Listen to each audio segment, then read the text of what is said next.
Okay, I think we're ready to begin. My name is Tom Suter, and I'm the founder of the Advanced Technology Academic Research Center. And welcome to our Thursday afternoon after lunch IT webinar series. Today, we're going to talk about prioritizing citizen and employee experience through digital modernization and transformation. And welcome all the attendees. We appreciate you taking some time out of your day to join us. And a special thanks to Alec Butchbaum, Laura Tuzolin, Eric Fullerton, and the rest of the Acquia team. They've been a great partner, and they've been at the forefront of citizen services, as far as I know, last about 10 years. So this afternoon, we're going to hear from our speakers. We're going to pop in a poll question or two, and then try to answer all your questions. I'd like to introduce the panelists briefly. We have with us Jacob Parcell, who's Director of Innovation Portfolio Technology Transformation Service at GSA. Welcome, Jacob.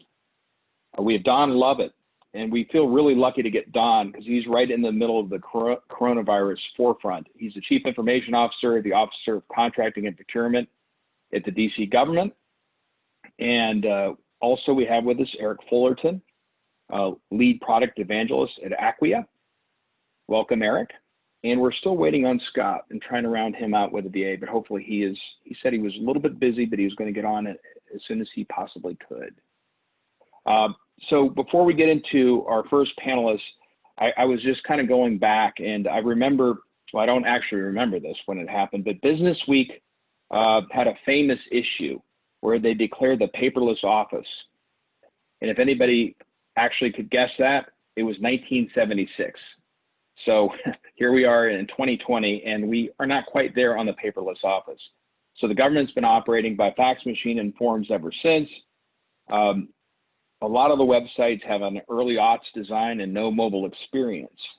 So the 21st Century Integrated Digital Experience Act, or the IDEA Act, was sponsored by a couple of representatives, Ro Khanna and John Radcliffe, who is now going to be the D&I director. And it was signed into law back in December 20th, 2018. And it was meant to provide a digital experience to the citizens.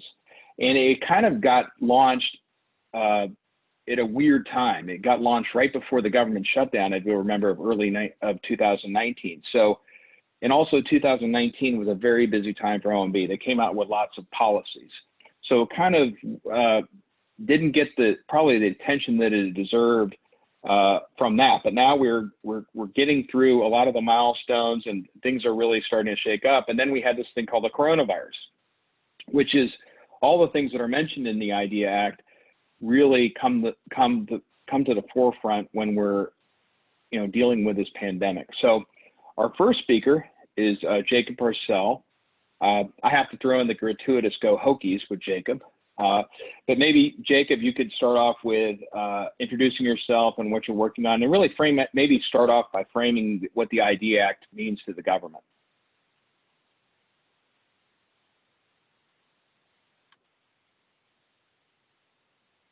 Jacob, I can't hear you.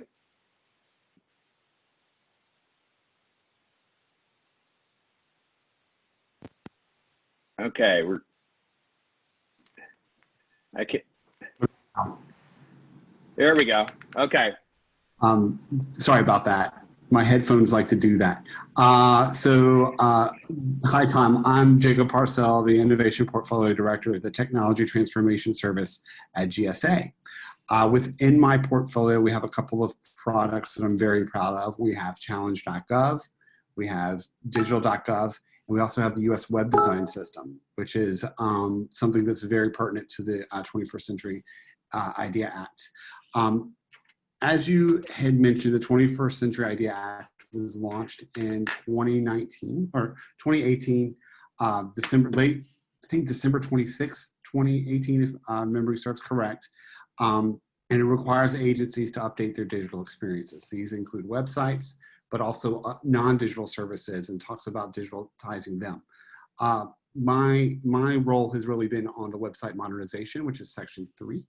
And at the end of last year, agencies were required to report to Congress their website modernization progress. And there were 6 or 7 pieces in the website modernization section they were supposed to talk about. One thing before that I'll talk about before website modernization, I think some people may be interested about here, is there's also the non-digitized services that the 21st Century IDEA Act talks about. And there is a report due, I believe, at the end of this year that talks about how agencies are going to update non-digital forms and things of that nature. And that's something that we'll be seeing more of hopefully by the end of this year. But really what the work has been on in the last year and a half has been on that website modernization piece. Within my portfolio, we've been looking at our websites. I mentioned challenge.gov and digital.gov and how we plan to modernize them. And I believe that everyone across the federal government who owns digital properties has been looking at how they're going to make them more searchable, more mobile friendly, more user friendly, and things of that nature. But as you mentioned, I have a very special role within my portfolio because we have been involved in the U.S. web design system. There's Section 3E talks about conforming to something called the Technology Transformation Services U.S. Web Design Standard. And what we've thought this meant was the U.S. Web Design System. And we spent a lot of work engaging with agencies, a lot of digital leads across the federal government to decide what this meant. And what we did at the beginning of this year, January 23rd, is we released what we called the U.S. Web Design Principles. So the U.S. Web Design System has these website standards that we released in January.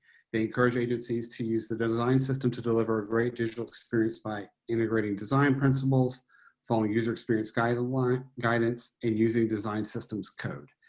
Agencies should adopt the system incrementally and prioritize implementation to align with the priorities identified in 21st Century IDEA.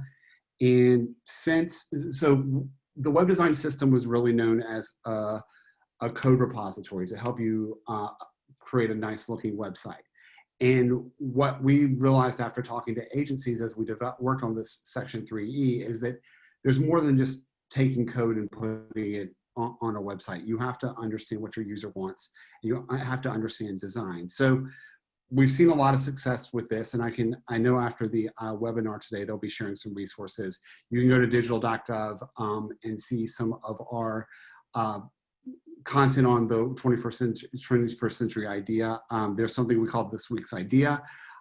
This week we've created something that's on who's on your digital dream team, for example. That's an article about who you should include when you're creating a good digital experience. But since the release of the web design system, design principles and website standards, we've seen an increase in U.S. web design powered sites, 55%. We know that 50 agencies are using the code, and we're working with agencies to meet customer needs. And what we recently released was form components section of the U.S. web design system. And Tom, I know, as you know, that updating forms is a key piece of the U.S. web design system, and the form components, for example, support this goal. And you can use it as a toolkit. It has principles, it has guidance and code to help you build out these things. And I would go in deeper, but I know we have 3 or 4 other folks that would like to talk about what they're working on. So I'll pass it on, put myself on mute, and hopefully next time when you call on me, my microphone will actually work right away. So okay. Thanks, Tom. Okay. We'll get back to you with some questions, Jacob. And the next panelist, we'll go ahead with Don Lovett and see what's going on. He is literally on the front lines of this COVID response, and really excited that you could be on, Don. I think you're on mute. There you go. Thanks, Tom. I really welcome the opportunity to share some of the things we've done in the District of Columbia. Being in the midst of all of the federal agencies, including GSA, gives us a tremendous body of knowledge that we can leverage. So although we're not required to follow the IDEA Act, we certainly see a lot of applicability to the things that we're doing with both our citizens and other interested parties. So I want to share a quick case study. We've engaged in a new transparency site that really provides a lot of transparency around the procurement process. And, depending on how the time works out, I'll be happy to share a little bit more about that. But it really follows the design principles of the IDEA Act in that we've worked hard to make it accessible. We ran through some of the GSA program and other tools to make sure it's 508 accessible. It's a consistent format. So we've taken 5 distinct pieces of information and combined them on one website for the public and our supplier community. And those 5 pieces of information are our long-term plans for procurement, our acquisition plan, our current plans, our current solicitations, our awarded contracts, which, we can talk a little bit about how the awarded contracts are becoming more and more digital by the day as we're able to implement more electronic signatures, which allows those contracts to be more searchable for the public. And then our procurement activities, purchase orders, and finally the payment pieces. And so this is really an exciting time. We've had tremendous response to that website. Over 18,000 hits have been able to research things in a new way. It's more searchable than the information ever was. We're now able to provide what's called a NIGP code, which allows particular vendors to see if we're buying what they're selling, as opposed to just a massive amount of procurement. In the procurement agency of which I'm the CIO, we procure goods and services to the tune of about $5.7 billion a year. So it's a massive amount of procurement that takes place. And we have regulations and standards that we follow from a compliance aspect and from a professional procurement activity standpoint as well. We really engaged in a user-centered design, and we're able to enjoy some of the benefits of a mobile-centric or mobile-capable website that people can utilize from any device, from any location. So, these are exciting times. I really continue to learn from my colleagues that are, sharing their programs, and, hope to continue to leverage some of the great things that are happening in the federal response to this important regulation. Fantastic, Don. Thank you for that. And we will batting cleanup, certainly not, but certainly not the least. Eric Fullerton, and if we can get some perspectives from you across government, that'd be great. And then even some where the commercial sector has been, are they lagging? Are they leading? How do we compare in the federal space? We kind of get ourselves federally and state and local focused, but it'd be great to get some perspectives from you in that area.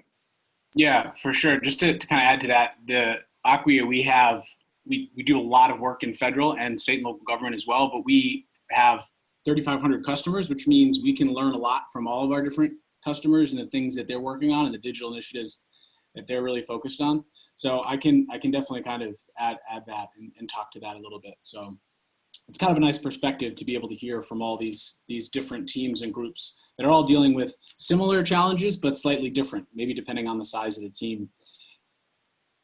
And I think, what we've seen, it's this act, it's also, COVID-19, but the concept of digital transformation and being able to engage more effectively in digital has really gone from this, wouldn't it be nice if we could roll out a good portal or a great experience or a new microsite to, in some ways, this is the only way to effectively communicate with constituents today.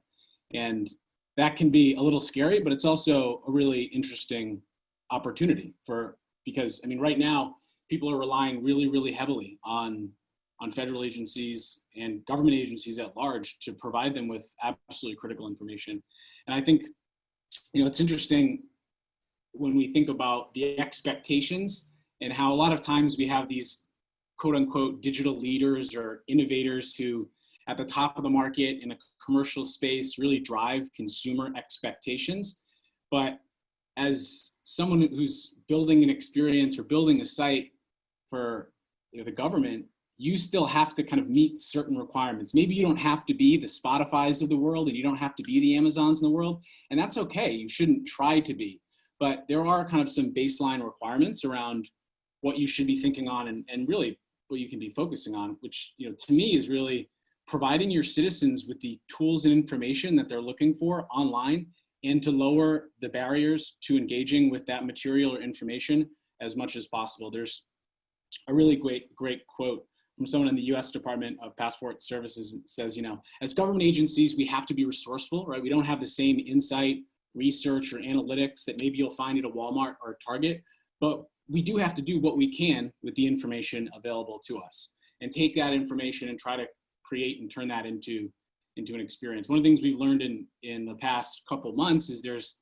kind of 3 areas that we're seeing are critically important to organizations, no matter what industry they're in: the ability to stay up and on and available, and that includes the protection and the security, of course. We're seeing massive traffic spikes, maybe lots of people coming to certain pages or certain materials that maybe they hadn't before. And I think we talked about this in some of the prep, the amount of the spike increase in the engagement on a lot of federal sites and properties, which I thought was not surprising, but still a little bit validation there. And the other piece of this was this concept of being able to build new properties or sites or portals or whatever it may be really quickly and efficiently. And that's something that we've fortunately been able to see our customers be able to do. You know, I have a couple examples here. You know, actually, I know this is not federal, but the city of Boston rolled out a new coronavirus information page, with very specific information. They were able to roll out a new site in 2 days. And if you can't move that quickly, you're no longer going to be the source of information that people are going to be looking to. So yes, you want to be up and you want to be secure and you want to be protected, but you also need to be able to move and build really, really quick and really fast. And some of the ways we see that happening and folks being able to do that is thinking about cloud architecture, of course, from a compliance perspective, and from a protection and security, making sure that you're fully secure and you can meet all those different regulatory requirements, but also a focus around open source technology. And we see this a lot, especially in bear markets or potentially in downturns. And actually, Acquia was founded during the Great Recession, which is maybe not the ideal time to found a company, but if you are in open source, as we are, we actually saw massive increases in adoption around open source because everyone has to do more with less. And when you have an open platform with, you know, we're talking a lot about accessibility, making sure that you can create experiences that are accessible for everyone, but also to be modular and customizable, but still with that balance of security and compliance. I think that's something that's absolutely critical. And we're seeing that validated today. And I think the investments or decisions that are made today, they're not just going to help you provide the right information during the COVID-19 crisis. They're going to prepare you to respond to this act, but also to deliver a better experience online in the future. So it's not just, how do I get through the next 3 months? It's what can I do in the next 3 months to help that while positioning myself for the future. I'll kind of pause there. I think that I've covered where I wanted to go. No, that's great, Eric. And it really is lives at stake. You know, getting up a website, people don't think of that the government was really key in delivering these services that that affect people's lives. I'm going to ask a few questions, but we do have a Q&A box for any of the audience that come up with any ideas for this panel that we have. And I'll ask a few questions, then we'll tee up the poll, Alyssa. But the first question I have is, what has changed because of the pandemic as far as workplace and some of the systems that you have up? What specifically has happened? And maybe I'll start off with you, Don, because I know you're dealing with Washington, D.C. and all the systems you had to stand up. You know, that's a great question. I mean, everything has changed. The pace of work in the district government, even though people are not visiting the office, I believe in most, if not all agencies, has increased. You know, the focus on trying to serve the citizens through whatever vehicles are available is at everybody's focus point. So we've been able to move roughly 18,000 people from office workers to teleworkers in a matter of 2 weeks. And I really credit our CTO, Lindsay Parker, and her team for really accomplishing that in short order. In my agency, we were working toward more agility, and so we'd already moved a lot of our workforce from traditional desktops to laptops. Sounds like a small thing, but it makes a tremendous difference when people are now asked to work from a remote location.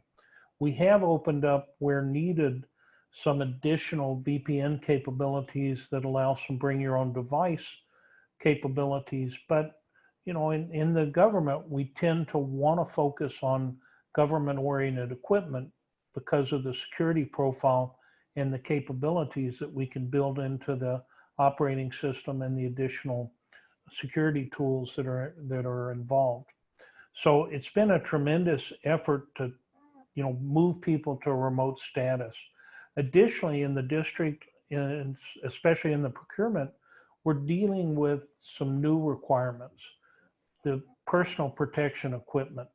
We're having to source those types of commodities worldwide, where traditionally we've done a lot of work with local vendors in the spirit of economic development in the DC area. Now we find ourselves on the worldwide market trying to source personal protection equipment, medical equipment. We've been in line for the ventilators, just like a lot of state, local, federal government, FEMA responses. So really trying to keep track of what's available where and balance the things that we can acquire with the things that are needed to keep our residents and workers safe is critical. As you probably know, the District of Columbia has its own police department and has a fire protection. So we have first responders. So it was critical that we get the equipment in their hands as early as possible because they're on the front line of dealing with people and the adverse things that can happen in the pandemic from a health standpoint, from a public safety standpoint, and really being able to stand up additional hospital capabilities. We've been able to improve our throughput of our supply chain by moving from 2 warehouses to 5 warehouses to receive this influx of goods. And all of the systems that you wouldn't necessarily think of that are now more stressed by the pandemic, everything from the unemployment systems, the procurement systems that I mentioned, the receiving, the education systems. We've gone to, a lot of remote training with the schools, and the same for our internal employees. We've been offering classes using collaboration tools. And, although some of that was done before this situation, it's really stepped up dramatically in the last 2 months. I could go on, but I do want to share my time. So that's fantastic.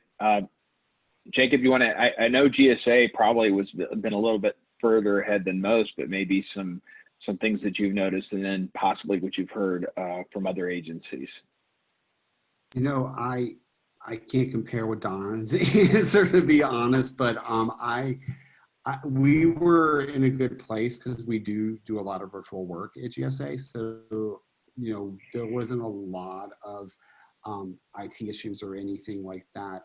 I would say as a manager, what has been challenging is sort of coordinating with my staff's new work schedule. So you might have somebody who works from like 6 a.m. till noon and then hops off to take care of their kid, and then you might have that. So balancing your staff's new work life reality with like responding to the public and everything. But what I have noticed is like my team has been, and most federal teams have been very dedicated to finding those times to connect and to solve, problems and things to help, the folks on the ground get things done. So we've been helping with a few things, but like from a GSA perspective, we were in good shape.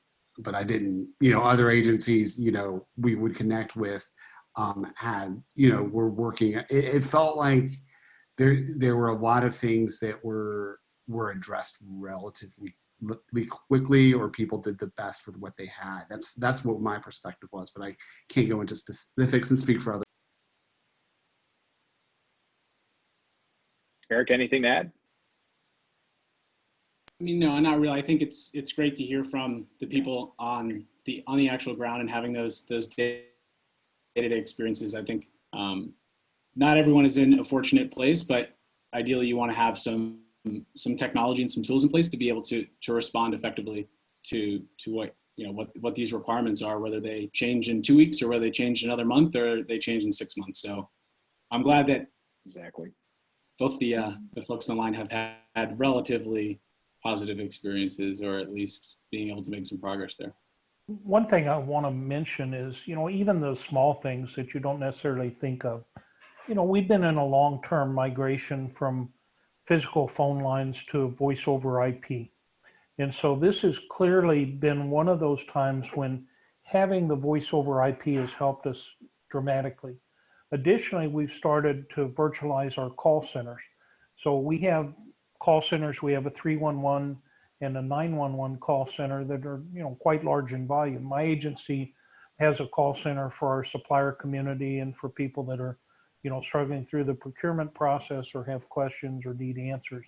And so having those call centers now supported with web front ends where the call center operators can function from any location has been, I think, a key ingredient to opening new lines of communication with our District of Columbia residents. Does anybody want to comment? Video killed the conference call. It seems like everybody's doing Teams and Zoom. I mean, it just kind of happened. I don't know. We started doing it almost right away, and there seem to be some advantages and maybe some disadvantages. But it seems like the old school conference call is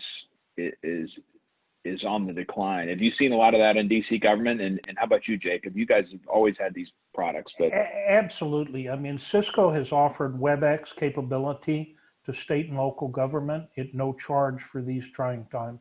And so we've been able to take advantage of that and really extend the reach of people that are using these tools. We've seen agency management become a lot more interested in these types of tools.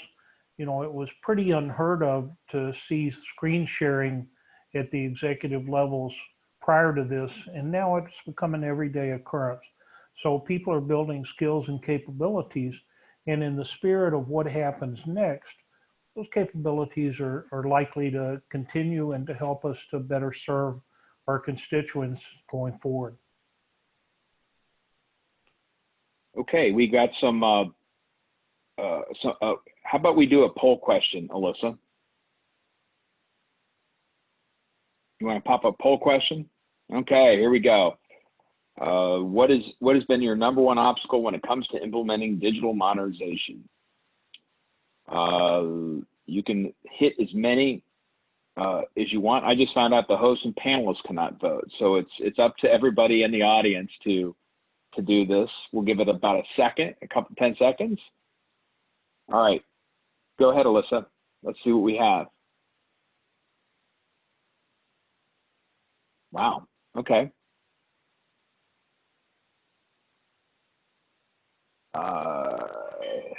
Let's try to absorb this. Not to be a contrarian, but I would say that I'm really surprised by zero in the skills and training. Because at the end of the day, all of the technology supports people and their activities and their ability to do missions. So, really having people building new skills in this time has been absolutely critical to success. I think the interoperability and the lack of planning for this, this is well outside the bounds of most continuity operations plans that anybody's seen in the last 10 years. So I think the ability to respond to this unique circumstance is a credit. I heard somebody say now is time for IT to shine. And I think in many cases that's what we've seen. But at the end of the day, we're supporting the mission and the people on the front line that are executing what the government services that people expect and need in a efficient manner. Yeah, one of the things in that poll is about the planning. I know a lot of agencies that they dust off shovel-ready plans for this digital transformation. Do you think, let's go to an agency that isn't quite as mature as another agency. Where do you get started with this plan? Where do you get started? And Jacob, we've dealt with this on mobility and digital for a long time. What would you besides getting the resources, where do you start? I think you have to look to see what is popular in the private sector or what other agencies are doing that's cutting edge and try to point yourself that way. I do think, when I looked at that poll, I see lack of strategy, I see lack of prioritization, but it seems like an uphill battle when you have these old systems or these old web systems. There's a number of different content management systems. We've seen a number of ways that people are still building websites that you wouldn't think people are building websites. So I think it has to start with like what's new and what's long lasting. Do we go open source? Do we just take out this legacy thing and go open source and build off of something existing? But then you get into like, well, how do we do that? We don't know how to do that. So I think it goes back to Don's point of how do you get training to do those things. So I find that the folks who want to do the bigger stuff that know what they're doing, they would generally say, it's my project's not a priority. I could take you from 0 to 60 in no time. But I think if you're an old agency, old system, old agency starting out, go and look what the new folks are doing that. And I think there are plenty of places that you can kind of see where the cutting edge things are within and outside of government. That where you can start. It may be expensive. I didn't say if it would be, you said no resources, and that's how I would approach it. What's cutting edge and where do you want to go and where do you want to go that's going to be cutting edge in 5 years and go from there. Great. We got one question from the audience. It's pretty good one. We've gotten a few here that are pretty good. And this one is directed to you, Don, but I think that everybody has an opportunity to chip in on this. But how is DC planning to prioritize their IT work and procurement with the budget issues that the city is facing? And I think we can input GSA or DOD or anybody on that one. But how do you balance that out? We'll lead with you, Don, since it was directed at you. So here are some numbers of what we're facing. I mean, the cold hard reality is the CFO organization has published a couple of numbers. We're going to have somewhere between a $600 and a $720 million shortfall in our revenue for the district this coming year. So that's a staggering amount of money that is not going to come into the coffers that allow us to provide goods and services. So we're taking a very serious approach to the budget issues. We're looking at everything from software licensing to contractor use to, really trying to share some capabilities across agencies. One of the things that's really come out of this, and we stood up an emergency operations center in the district in the very early days of the pandemic. And so I think that's driving some new relationships between people from different agencies that are going to live through the next phase of operationalizing some of the new normal. And I think the new normal is going to be the collaboration tools that we're working with are going to be more leveraged. The things like the content management platforms to build websites, new content, new information, those are going to continue to be leveraged. So it's really going to be a challenging world in all of the state and local government jurisdictions over the next couple of years. I heard one of my colleagues in one of the western states say that their unemployment system generated more demand in 1 week than it had generated in the prior year.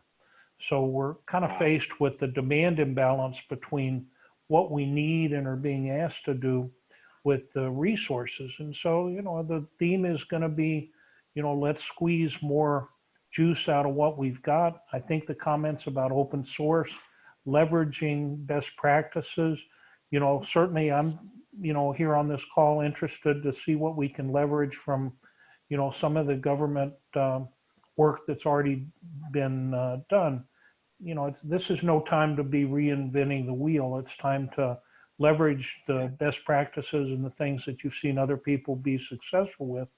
And yeah, sometimes you need to put your own little spin on them. You've got maybe a unique requirement, but let's do an 80-20 with the capabilities that are already built. We're really adopting a crawl, walk, run strategy that says, we can crawl with some new functionality.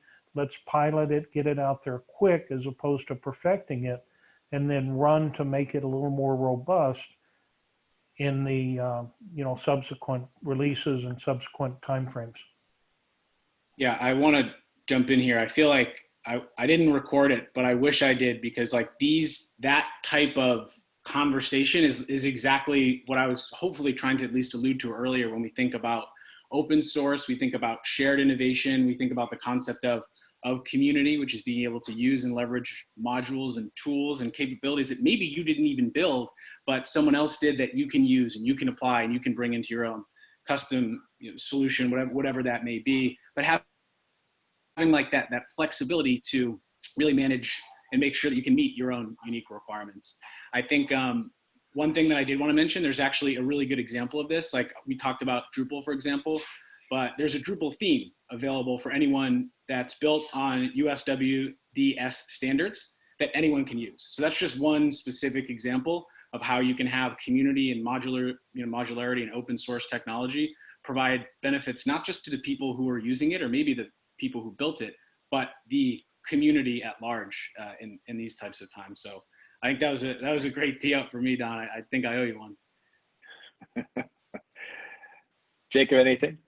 Yeah, the community thing, I mentioned digital.gov earlier, and we have 25 communities of practice working on a number of things, but there's usability, there's user experience, customer experience, there's a web managers group.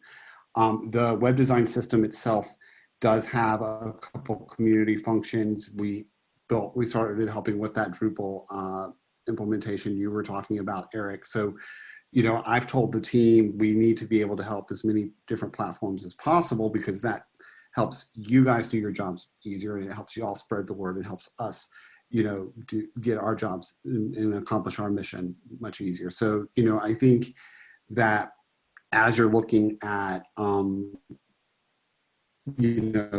reduced resources in such a situation, as Don mentioned, you're looking how you can sort of share your resources better and use your resources better across things. And I think open source, I think leveraging what other folks have done, the web design system's built primarily to be mobile friendly and to be accessible. So for the government, those are two, things that are being emphasized a lot these days. So I think it makes sense to try to not reinvent the wheel and share the things that you can and focus your resources on those things. There might not be a solution that you need out there. I agree totally, Jacob. And I think one of the things that we're going to see is more standardization. A lot of people, the business reengineering cash phrase has come back around, but the difference is now we have new tools like business process mining that allow us to look at event-driven business processes and really streamline them. I think the uniqueness that we've felt the need for in government, for a variety of reasons, everything from the regulatory compliance environment to the we want to make it our own. I think some of that's going to take a back seat to the crunch for budgets and the lack of resources. So I would really look for more standardization in terms of business processes, leveraging best practices. A lot of them are going to come from the commercial sector. Some of them will come from other government entities. I know GSA has been on the forefront of some of the identity management, where we can leverage some of those strong tools across agencies. And so I really believe this cross-agency collaboration and the newfound standardization is going to lead to some extremely positive results. Great. Another question Would love to hear the panelists' observation on need to balance the ability to quickly stand up sites with the importance of ensuring the federal websites really respond to the key needs and journeys of the public, their audiences specifically. Anybody want to chip into that? Eric, maybe? Yeah, I can definitely jump in. So I think this is an this is like the challenge, right? Where it's on the one hand, it's I need to be fast and I need to respond quickly and I need to roll things out. And then at the other hand, and we actually just talked about this a little bit when we think about standardization and centralization of these resources, it's like, but we have to adhere to certain guidelines or regulations or restrictions, and we have to make sure that we're putting in any information, or maybe you've worked with your team or an outside agency to build journeys or ideal journeys.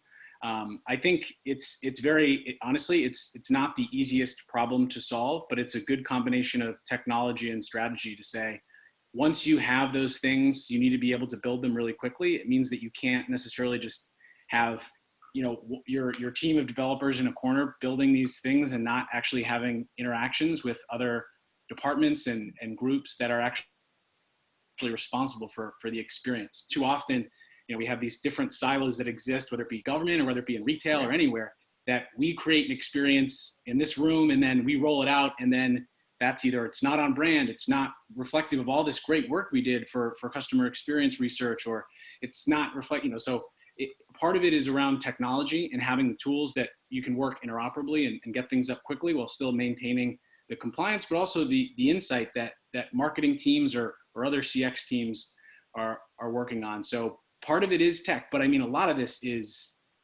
strategy and teamwork and not creating experiences in vacuums and trying to maintain as much alignment as possible in a world where maybe it's a little bit more challenging to do so. Yeah, I Well would put. say I can hop onto that. There's an so for one policy, good policy is helpful. I'll give my coronavirus example here. When everything started to happen, DHS declared ESF 15. I won't go into the whole policy, but I can send the page on digital.gov.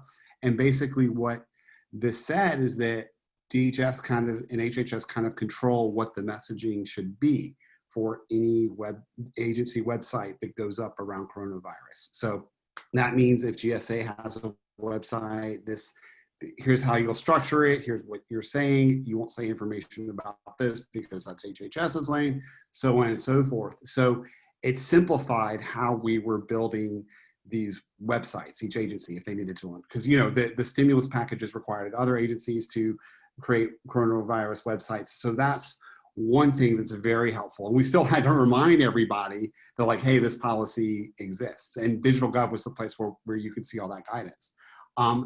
I really like this question. I'm glad you asked it to us. I think, you know, coordination is important, but also just being very aware of what the website needs to do to complete said task or tasks, if that. So I think the simpler it is generally, the better, because once you start to build in too much complexity, that's when you start to confuse the user. And if you have a website that does a bunch of things, you have to ask yourself, like, does it need to do all those things? Or does it just need to be a simple website that does this, this, and this? So that's my thought. I think in the spirit of kind of humility and you know, really learning from this, things that we didn't know in advance. You know, some of the colleagues that I've run across point out new challenges and new insight that, you know, would have never occurred to me. An example is records management.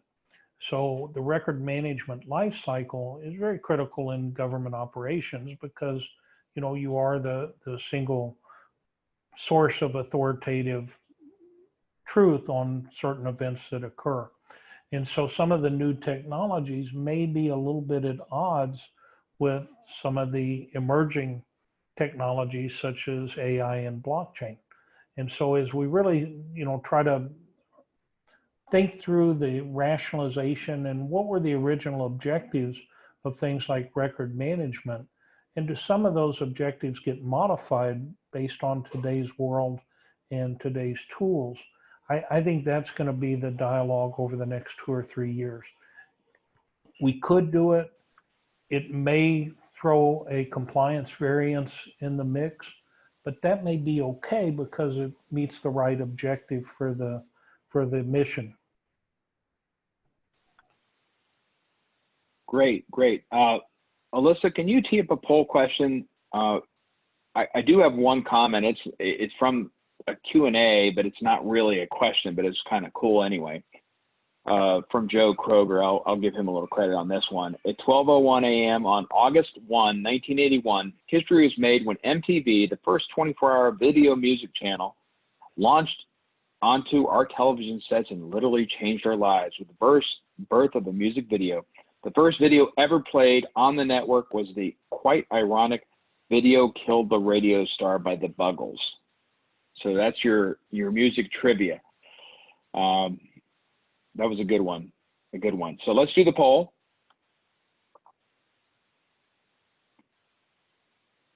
Does your organization have any current digital modernization plans? Are we working on a strategy? Developed a strategy but haven't implemented it yet. We have implemented the strategy. We want to develop a strategy. We have no plans. Okay. We'll give it a couple seconds. I don't know how many people are going to say we have no plans. I don't know.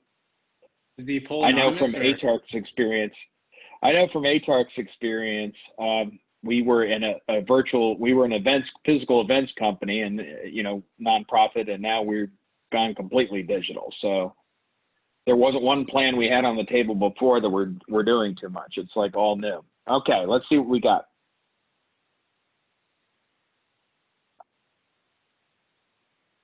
Okay. So we've got almost a majority that are either in developing a strategy or developing a strategy and haven't implemented it, which maybe it's getting shovel ready, but it isn't there. We have implemented a strategy. Okay. Well, I feel a little better that 0% we have no plans. I was hoping that would happen. So we're not really too far into this. We've got a ways to go. I think that's what my takeaway. Any other comments out there?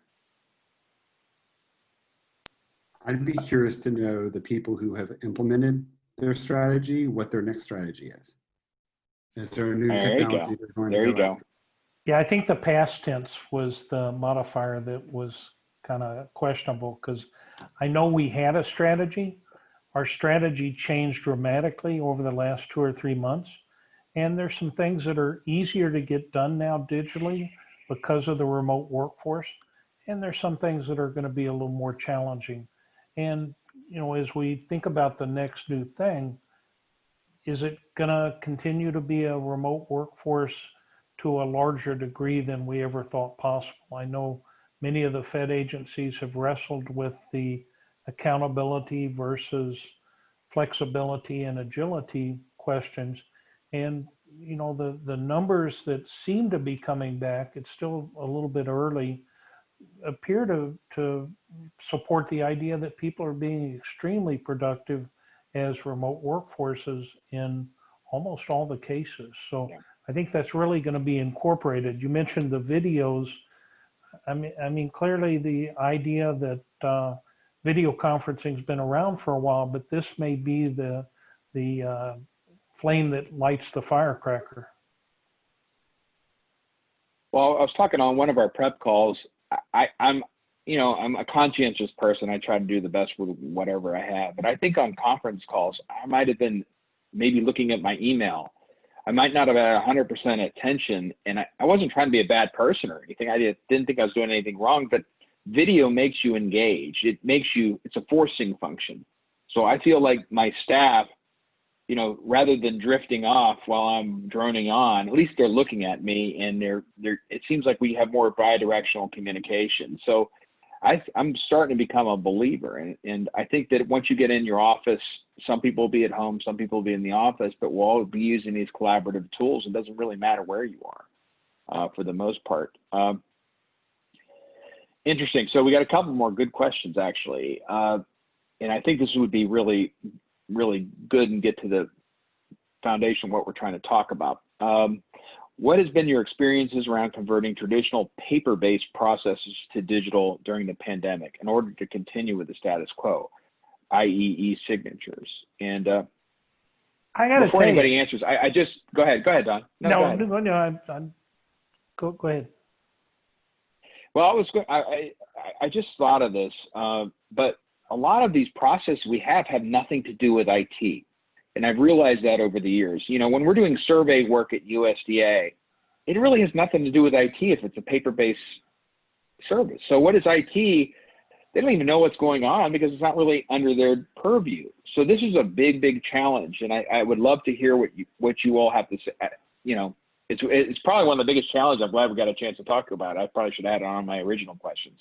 But go ahead, Don, if you want to. I got to say, digital forms, digital signatures, it's probably a lot harder than people realize. I mean, one of the challenges with electronic signatures is there's no modification of the document. There's no scribbling through on the third page that I meant to say 3 and I really said 2. Mm-hmm. You have to kind of start the process over because you don't amend an electronic signed document. And there again, the whole aspect of electronic signatures versus digital signatures, which are typically more cryptographic signature based, you know, most people are just learning about that. I know I'm a kind of a recent convert into, you know, what some of the technology offers and how to apply it, when to apply it. So I think there's going to be a mix of approval-based activities that are embedded in the functional systems of record, and there are going to be some agreement evidence activities that require digital signatures. In a contracting and procurement organization, obviously we're making obligations on behalf of the district. We're forming agreements with third parties. So a really strong, capable digital signature is going to be a great enhancement to what we do. And you know, we have had a way to put that in our system of record for a while. But one of the things from a public transparency that's going to be beneficial is when you put a scanned document on a website, people can't really interpret it other than to read it. When you put a digital artifact that has been electronically signed, then people can process it in new ways and, you know, form it with some pattern recognition, some AI, some advanced capabilities to analyze and perform analytics on those documents. And so I think it's a brave new world that's going to come out about this. But back to the people experience, the frustration of learning how to get these capabilities embedded in your daily workflow. Yes, they save time. Yes, there are fewer steps, but it is a new learning curve to be able to really work with things like electronic signatures. Agree. We got one more good question that I definitely don't want to do it. So you know how Gartner comes in with their top 10 every year and how it changes. What do you think before pandemic and after pandemic? What's at least got an arrow pointing up? What are the you know, if you're going to list your priorities, what are a handful of priorities that are moving up this next year when you're planning for the next fiscal year? Inquiring minds want to know out there.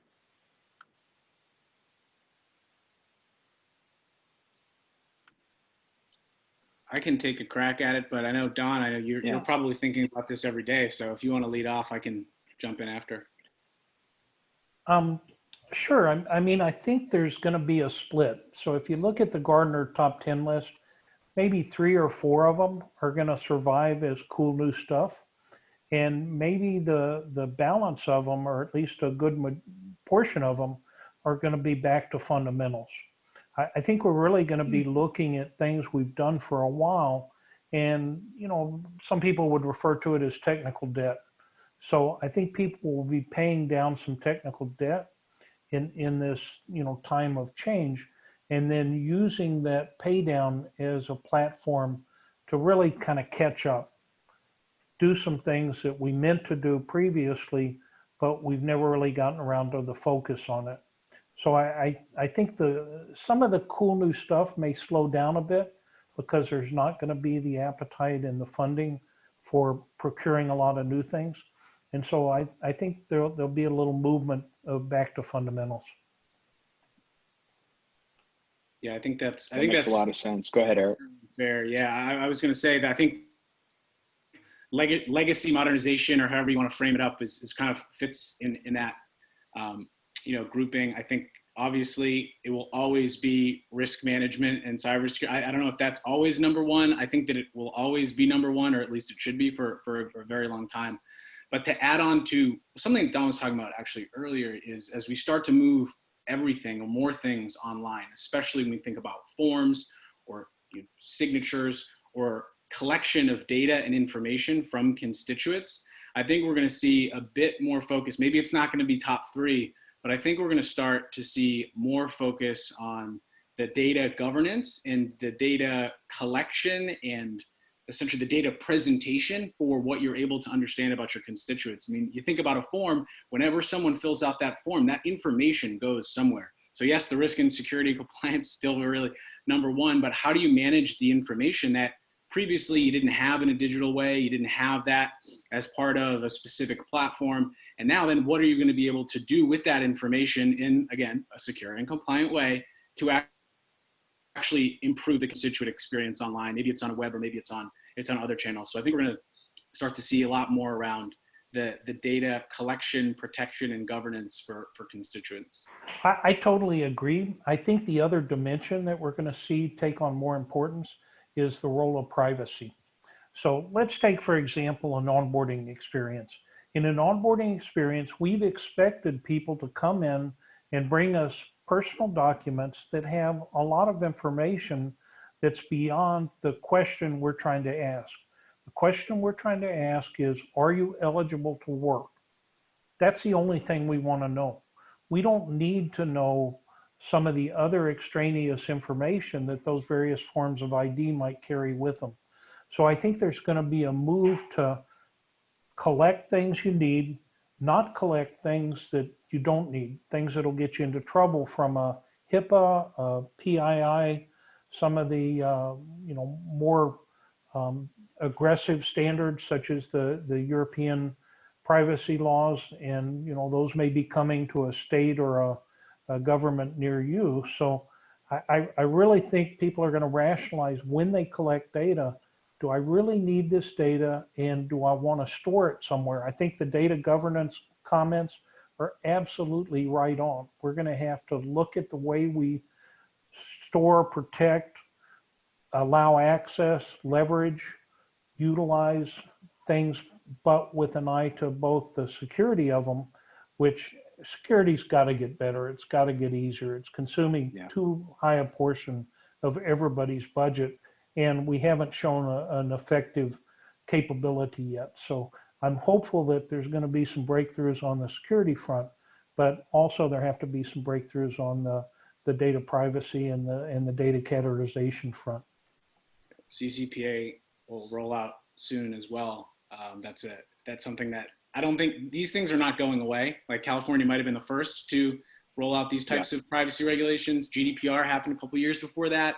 But even if you're not in California, you need to be thinking about these things, because we're not just planning for next month, right? We're planning for what we're going to do next year and in the year beyond that, and try to be able to be agile to meet those requirements, which maybe. And things like the right to forget.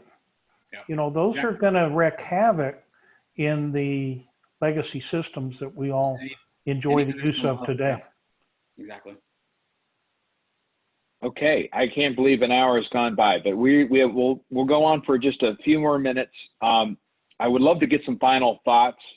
One question we got is, when do you think will the IDEA Act help us transition to finally transition us to a paperless government? And I would love to get a prediction. When are we going to have? When are we going to have a paperless office? We've been saying this since 1976. Where will we be by the end of the year? And where do it'd be great to get some feedback just for fun. Go ahead, Don. I actually came from the commercial world, so I have many, many more years in commercial than I do in the government space. When we started our digital transformation, the first thing I did is I went and I acquired high volume, high capability scanner printers. So the idea is the first step to reducing paper is to make paper so ridiculously easy to use that people are no longer hanging on to it because it's a scarce resource. So once printing and scanning and those kinds of things are not scarce resources, then I think people can make the mental pivot to, well, why did I print it in the first place? I could have captured it in some digital artifact like a PDF file. I can put it on the cloud where I can get to it from any device. Yeah. So I think paperless is going to be, it's going to come about, I think, differently than any of us could forecast. I think a lot of smart people are going to work on it and try to get us there. And I think for the people that are working to meet the mission, it just has to support an easier pathway to what they need to get done. Right. Jacob, anything you want to add? Yeah, I mean, I could argue that I have a paperless office not by choice these days. So I think I'm finding there are a lot of less things that I print out just from a personal perspective. I think people who don't have printers right now in their house, you know, you've heard about that. So I think that for me, I would say that we'll be closer, but we've already gotten closer just in the last few months. Great. 2023. Eric, I'm giving you the last word. Yeah, 20. That's my guess, and I'm sticking to it. Yeah, I mean, I think it'll depend on the department and how quick they move, and like I do think it's interesting actually, Jacob. I wasn't thinking about that as directly, but a lot of people don't have printers at home. They haven't printed anything out for months, and now when they get back to the office, they're probably less likely to do some of that printing. There you go. So I think that's funny.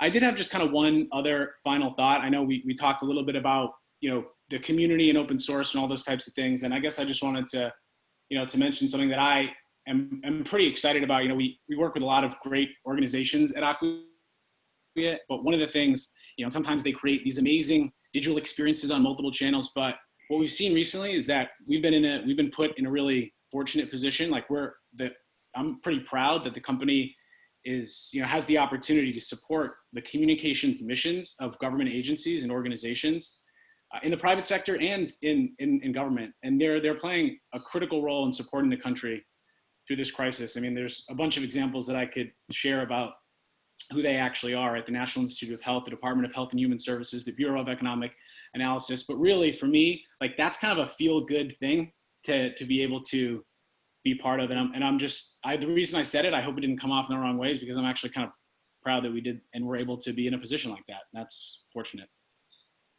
You should be proud. Well, thank you, Don, Eric, and Jacob. This has been a great discussion, and thanks to the audience. Great participation and great questions, and most people have hung around the whole time, which we must be doing something right. So we'll see you next week at our next webinar. Go ahead. Oh, I just had one more question.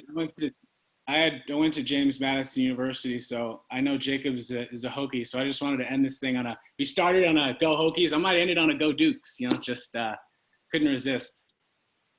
Yeah, my son's a Duke as well, and none of my kids went to Virginia Tech, so it's a good school. Good school. I like it. Well, thank you, Eric. Yeah, we'll keep that rivalry going, and thanks everybody for attending, and we'll see you next Thursday.